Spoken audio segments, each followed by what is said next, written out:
What's going on, everybody? Welcome back to the channel. This is a different account. This is a different layout from what you're typically familiar with, whether it's my main account, Metal Sonic Dude, or my free-to-play account, Jeff Fikermiker. So, this is a bit of a surprise, a bit of a secret that I wanted to keep for at least a day, but I decided impulsively to start a brand new free-to-play account and just sort of casually push through it. Now, casually at this point, not when I first started it. So let me explain the whole story. I'm going to give you the whole recap of the first day and explain sort of what my goals are. And the long and short of it is I don't have any goals. I just wanted to create a brand new free-to-play account and relive the game and go through it on a brand new fresh 2025 account with my 10 years basically of knowledge and experience and see what that process is like nowadays. So, for full transparency, I have been playing this account for, at the recording of this video, less than a day. So I started this account at 9 p.m. on March 25th, 2025, and I reached the threshold of the collector boss at 5:30 p.m. March 26th, which is the recording of this video, 2025. So in less than 24 hours, with not continuous play, I went from brand new account to uncollected. So I don't know how long that math. I don't know the math of that. There's a fly in here. I don't know the math of that time gap, but if you want to do it, feel free. I played for around 2.5 hours on the first night from 9 a.m. to 11:30, or from 9 p.m. to 11:30 p.m., and then I started playing again March 26th from the time of around 10 a.m.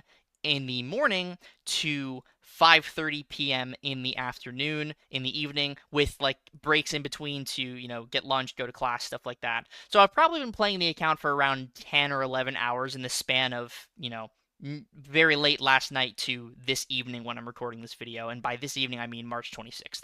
So it's basically been day one, right? That's the point of this video is a day one recap. I just wanted to go over the full, transparent, this is how much time I've spent on the account so far. I'm going to run you through what I've done, the process of getting through the act content all the way up to the collector, and then the, plans going forward for this account. So, like I said, I started the account back last night, and by last night I mean, of course, March 25th at 9 p.m. And I essentially speed ran through Act 1 and Act 2 in the span of around 2 hours. Once I completed Act 1, I believe I gained access to like the 2 and 3-star Women's Day champions, but by the time I had gotten them, I had already acquired my first 4-star champion, which was Rocket Raccoon. So Rocket Raccoon now on my account is up at a rank 4-star level, and he's sort of been sunset already, which is crazy to think because I just ranked him up super recently. But at this point, he doesn't really have a place on the team. But he was my first 4-star on the account, or my first viable 4-star, should I say? Because I did get a 4-star Craven before Rocket, but I got Rocket out of a premium crystal, and he was the 4-star champion that I started to rank up. Not long after Rocket, I was able to get my third total 4-star after completing Act 2, and that was Superior Iron Man. I don't know why it's taking so long. Maybe low power mode is causing the game to be a little slower. But after completing Act 2, I was able to get my third 4-star, which was Superior Iron Man, and he helped carry the team along with Rocket Raccoon for the majority of Act 3, so much so that I was able to auto-fight the majority of I'm sorry, not Act 3. I was able to auto-fight the rest of Act 2. So Act 2 completion, you get the 4-star crystal. So I was able to completely auto-fight the rest of Act 2 with Rocket Raccoon and Superior Iron Man. Additionally, I was able to auto-fight most of the chapters in Act 3. I did a completion run of Act 3. I was actually starting to explore it, but then I realized it's going to take me too much time. I just want to get through and try and push to Act 5 as fast as possible. So that's what I ended up doing. I got Rocket to rank 3, and I got Superior Iron Man to rank 2, and those two carried me throughout the rest of Act 3 up until Act 4 when I was able to get my first 5-star champion. My first 5-star on this account was Jabari Panther. She is now rank 2 as a 5-star. I doubt I'll be ranking her any further, but if I need to, she is there.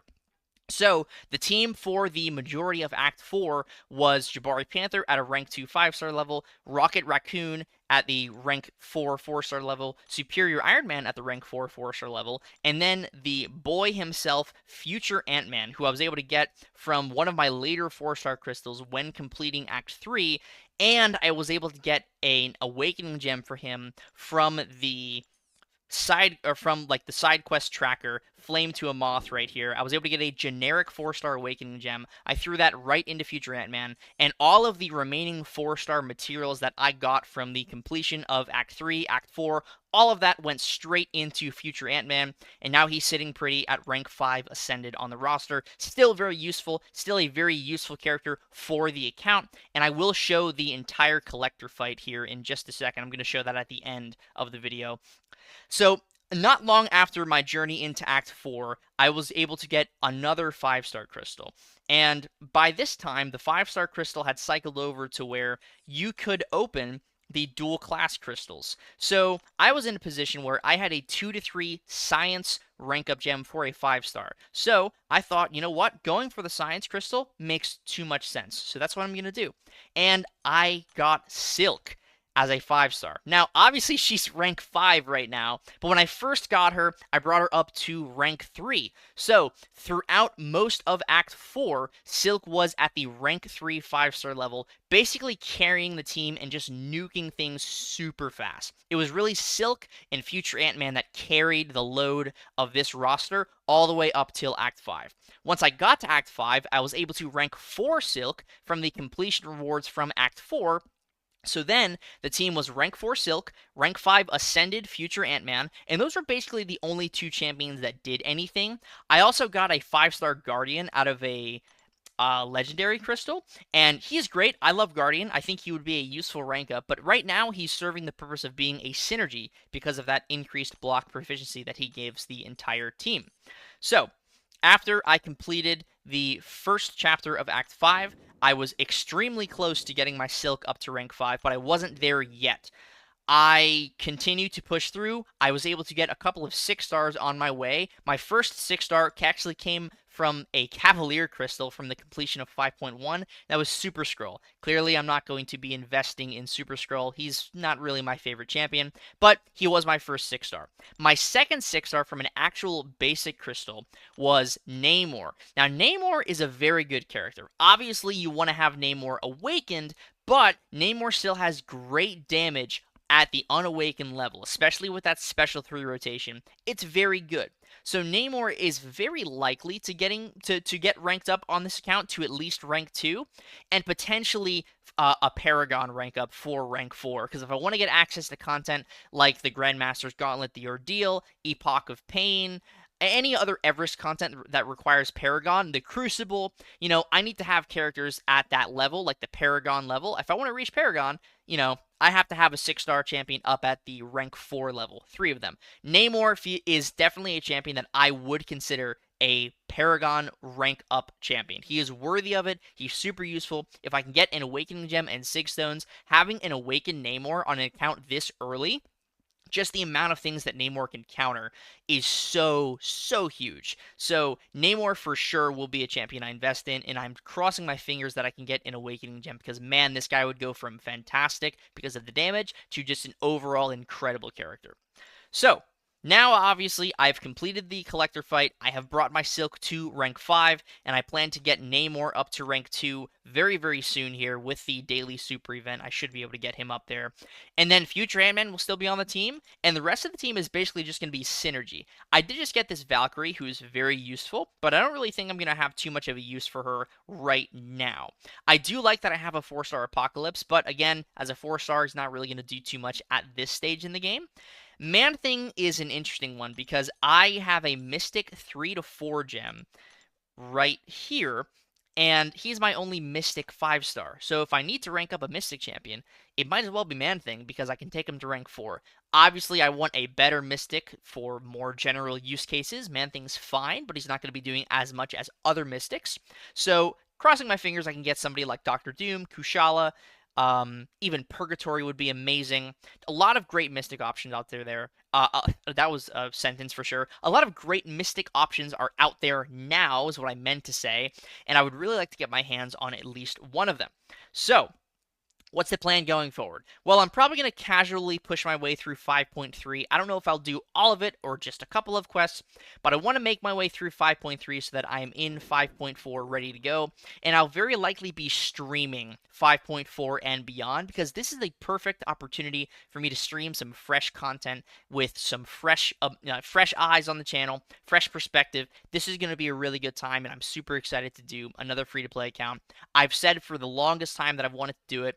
But what held me back from doing it is I was stuck in the mentality of it had to be a free-to-play account challenge, when in actuality, I can just make another free-to-play account and play it at my leisure. Now, in this first day, I definitely did not take it lightly. I went pretty hard, but going forward, I can just play this account whenever, wherever I feel like it, and progress at the level at the account. So right now we're uncollected. Hopefully by maybe next week we can be Thronebreaker, maybe even Paragon, who knows. So now I'm going to turn off my phone really quick and show you guys the collector fight, which I just did a couple of hours ago. Unfortunately, I don't have the sound on for this, but I do have the entire collector fight here to show you. And yeah, I threw in a little 10% boost because I had it, because the collector is, still kind of an annoying fight. Probably still the biggest early player roadblock is the collector, I think, far and away, more than any character in the game. I would have said the 6.2 champion, but that's not early player. Act 6 is definitely not early player content. Act 5 sort of is. Players who play casually will eventually make their way to Act 5. So the collector is still such a pain. But the rank 5 Ascended Future Ant-Man is going to do pretty well here. He carries the load for this team and for this fight specifically. He really does a solid job of taking off some health of the collector here.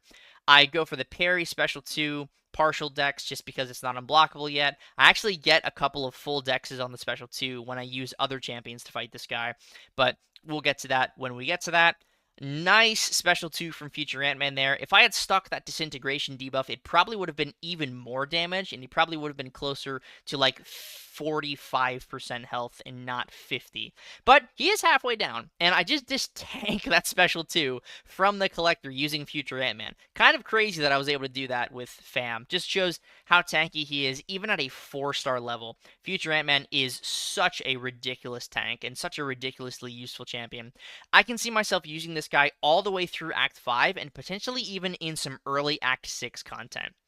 So there's the run with Future Ant-Man, 43%. One run, we get him down over 50%. I cannot complain about that at all. No big deal. We're going in with Silk now. At this point, she was still a rank 4 champion. She was not rank 5 yet. And one thing that I had forgotten, and you'll see in just a second here, is that the Collector is not only debuff immune, but he also goes stun immune at a certain threshold. And right there, he was immune to stun, but he still somehow let me land that heavy attack, which was great because we just dealt a massive burst of damage there. The Collector builds up so much resistance in this fight, it's not even funny. So any bit of damage is good. And as long as you have that Bane ticking, he's not going to be able to reduce that damage unless he's regenning to like counteract it. But Bane is a direct damaging effect. So as long as you have that Bane ticking, even if you don't have the highest health pool, he's taking some guaranteed damage. So now in phase, like 4, I guess, it's not really a phase per se, it's just a health threshold.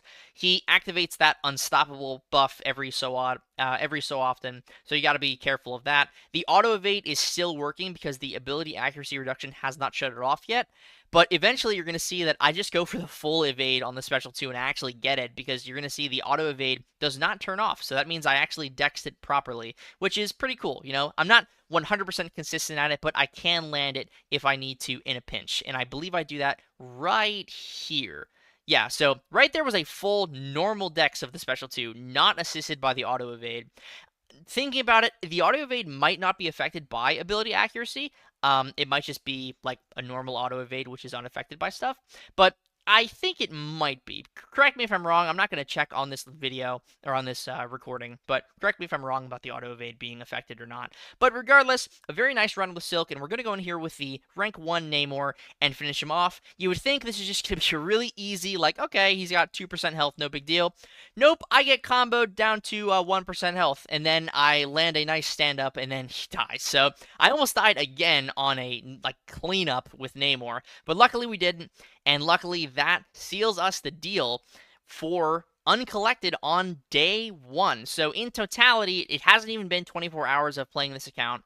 It's been around 10 or 11 hours, starting from the night prior and then going into the morning and afternoon of the next day. So I call that day 1 because it wasn't like I started the account in the afternoon on the 25th and played it all day, because that would be day 1. That would be essentially a full day. So in day 1, in less than 24 hours, I was able to reach the collector and become uncollected. We'll see where we go from here. I don't know exactly what the trajectory of the account is. All I know is that I am ready to have a really good time, and I hope you guys are along for the ride. So thank you very much for watching this video. If you liked it, and I really hope that you did, please consider hitting that subscribe button for MSD Jr. and also hitting like. Both of those actions are incredibly helpful for the channel, and it pushes the word out there to the YouTube algorithm that I am making content people are enjoying. Please enjoy the Cavalier Crystal Pop I do right here to get myself a nice Man-Thing and Valkyrie. And guys, I will see you all in the next video. Peace.